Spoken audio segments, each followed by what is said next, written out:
এই দিন দিন না, আরো দিন আছে। এই দিনের নিয়ে যাবে সেই দিনের কাছে। সাবধান সাবধান সাবধান।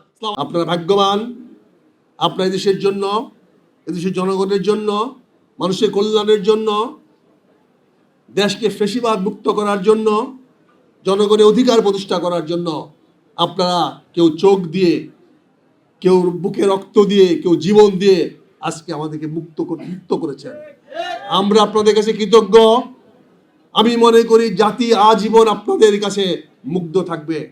আজকে যে কথা বলেছে মুগ্ধের পিতা, আমরা তখনই বলেছি যে এই যুদ্ধ যতক্ষণ তরুণরা এগিয়ে না আসবে ততক্ষণ পর্যন্ত যুদ্ধ আমরা জয়ী হতে পারবো না। আজকে আপনারা এগিয়ে আসছিলেন, আপনার সন্তান এগিয়ে আসছিল।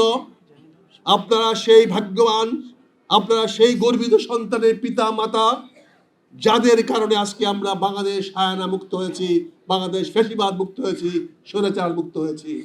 আগামী দিনেও বাংলাদেশকে যদি আমরা বৈষম্য বিরোধী করতে চাই, যদি গণতান্ত্রিক মূল্যবোধ অব্যাহত রাখতে চাই, তাহলে সব সময় আমাদের তরুণদের রক্ত প্রস্তুত রাখতে হবে। এই তরুণ ছাড়া কোনদিন সমাজ সামনে আগাতে পারে না। কাজে আজকে এই তরুণরা আগে আসতে হবে। আজকের এই মত বিনিময় সভা অনুষ্ঠান করার জন্য আমি জামাতে আমিরের কাছে কৃতজ্ঞতা জানাচ্ছি। এমন করে এই ধারাটাকে অব্যাহত রাখতে হবে, এমন করে সামনে এগিয়ে যেতে হবে, এই স্পৃহা যেন বন্ধ না হয়। যুদ্ধ আমাদের ক্ষান্ত হয় নাই, সময়ের সঙ্গে রণাঙ্গনের সঙ্গে পরিবর্তন হয়। কালকে দেখেছেন হবিগঞ্জে কি হয়েছে।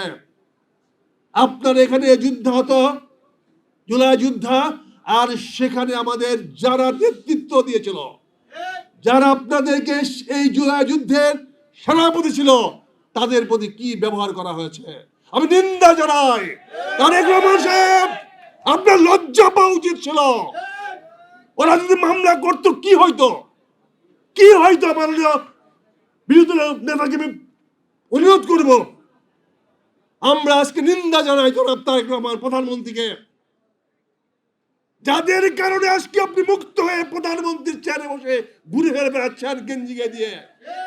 এই গেঞ্জির পিছনে কে? এই জুলাই যোদ্ধারা। আর তাদের গায়ে আপনি বাঁশ দিয়ে যান। এই দিন দিন না, আরো দিন আছে। এই দিনের নিয়ে যাবে সেই দিনের কাছে। সাবধান সাবধান সাবধান।